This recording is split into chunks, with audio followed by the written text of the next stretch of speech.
ये है चिंटू, एक 30 साल का नौजवान लड़का। अभी 4 साल पहले ही उसकी नौकरी लगी थी, लेकिन आपको उसे देखकर कभी ऐसा महसूस नहीं होगा कि वो अभी जवान है, क्योंकि ऑफिस की थकान और ईएमआई में लिया हुआ सामान उसे हर समय टेंशन दे रहा है। आखिर उसे इतनी टेंशन मोल लेने की जरूरत क्यों आ पड़ी? इसका जवाब बहुत आसान है। अगर चिंटू ये सब नहीं लेता तो उसके रिश्तेदार और पड़ोसी ये कैसे मान लेते कि चिंटू अब अपनी लाइफ में सक्सेसफुल हो गया है। इसी दौरान चिंटू के पेरेंट्स ने उसकी शादी तय कर दी। अब बेटा इंजीनियर है तो शादी भी तो धूमधाम से ही होनी चाहिए, तो 20-25 लाख रुपए से कम की शादी कैसे कर सकते हैं। इसीलिए चिंटू ने 20 लाख रुपए का पर्सनल लोन लिया और इससे चिंटू की ईएमआई और बढ़ गई। फिर शादी हुई और उसके खर्चे और भी बढ़ गए और इन खर्चों को पूरा करते करते वो गरीबी की राह पर निकल पड़ा। चलिए देखते हैं कुछ ऐसी गलतियां जिसकी वजह से मिडिल क्लास खुद को गरीब बनाते जा रहे हैं और क्यों आने वाले 10 सालों में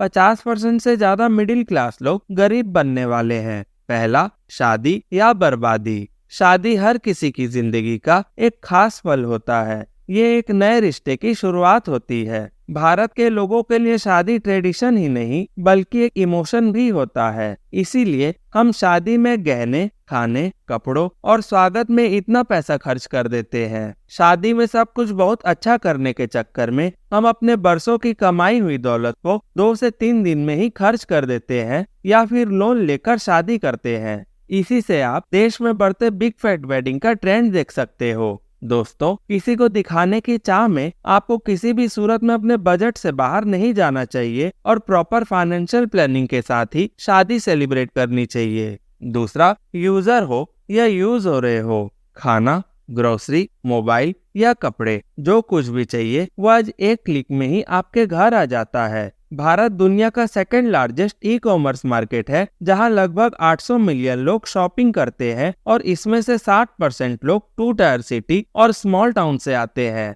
आज लोगों को ऑनलाइन शॉपिंग की इतनी आदत लग चुकी है कि लोग 200 मीटर में जाकर दुकान से सामान लेने की बजाय लोग घर बैठे ऑनलाइन सामान ऑर्डर करने लगते हैं। घर बैठे सब कुछ एक क्लिक में सामान मंगवाने वाली आदत ने हमें कंपल्सिव बाइंग का शिकार बना दिया है, जहां हम बिना मतलब की चीजें खरीदते जा रहे हैं। एक मिडिल क्लास इंसान कभी ये समझ ही नहीं पाता है कि ये कितना बड़ा ट्रैप है, कैसे ऑनलाइन शॉपिंग ने उनकी जेब पर कितना बड़ा बर्डन डाल दिया है। अगर आप इन ऐप्स पर होने वाले खर्चों के हिसाब लगाओगे तो आपको खुद समझ आ जाएगा कि आप इन ऐप्स के यूजर हो या खुद यूज हो रहे हो। तीसरा, द गेम ऑफ स्टेटस। जितना बड़ा ब्रांड उतना बड़ा लोगों का स्टेटस। यही कारण है लोग आज ब्रांड्स के पीछे इतने पागल हैं। मिडिल क्लास लोगों के पास पैसे आते ही वो ब्रांडेड चीजें खरीदने लग जाते हैं। स्टेटस सिंबल के पीछे भागते भागते और दूसरों से ज्यादा सक्सेसफुल दिखने के चक्कर में वो अपने आप को ट्रैप में फंसाते जा रहे हैं। ऐसे ट्रैप में फंसने से बेहतर है आप ऐसे ब्रांड से लो जो आपको कम प्राइस में अच्छी क्वालिटी का सामान देते हैं। सिर्फ एक टैग के पीछे इतने पैसे खर्च करना बहुत बड़ी बेवकूफी है। चौथा, उधार का चक्कर। टाइम्स ऑफ इंडिया के एक रिपोर्ट के अकॉर्डिंग 67% मिडिल क्लास लोग अपनी ख्वाहिशें पूरी करने के लिए पर्सनल लोन ले लेते हैं। इसी तरह की छोटी छोटी चीजों के लिए लोन लेने से और उस पर 10 से 15% का इंटरेस्ट भरने से मिडिल क्लास लोगों की जेब खाली होते जा रही है और वो ना चाहते हुए भी लोन के ट्रैप में फंसते जा रहे हैं। दोस्तों, आप छोटी छोटी चीजों के लिए लोन लेने की बजाय हर महीने पैसे सेव कर लो, फिर आप इन पैसों का इस्तेमाल कर सकते हो, वो भी बिना किसी बर्डन के।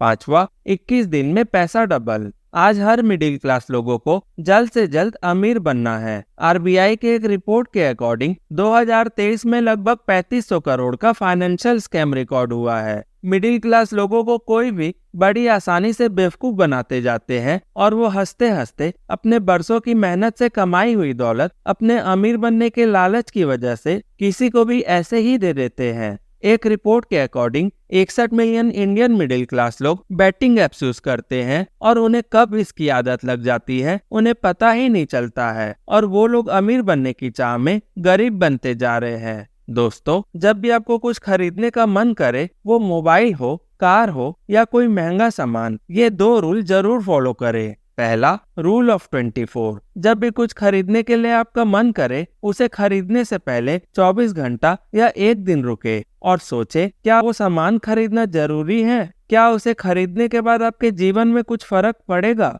अगर है तो आप वो सामान ले लीजिए, अगर नहीं है तो वो सामान अभी मत लीजिए। दूसरा, 2x रूल। आपको कुछ भी सामान खरीदने से पहले इतना याद रखना है कि आप जो सामान खरीद रहे हो, क्या आप उसे 2 बार खरीद सकते हो या नहीं। अगर हाँ, तो आप वो सामान बिना सोचे समझे खरीद लीजिए। दोस्तों, अब फैसला आपको लेना है कि आप क्या चाहते हो। आज के ऐशो आराम के चक्कर में जीवन भर खुद मिडिल क्लास ही रहना चाहते हो, या थोड़ी सी सूझबूझ से फाइनेंशियल इंडिपेंडेंट होना चाहते हो?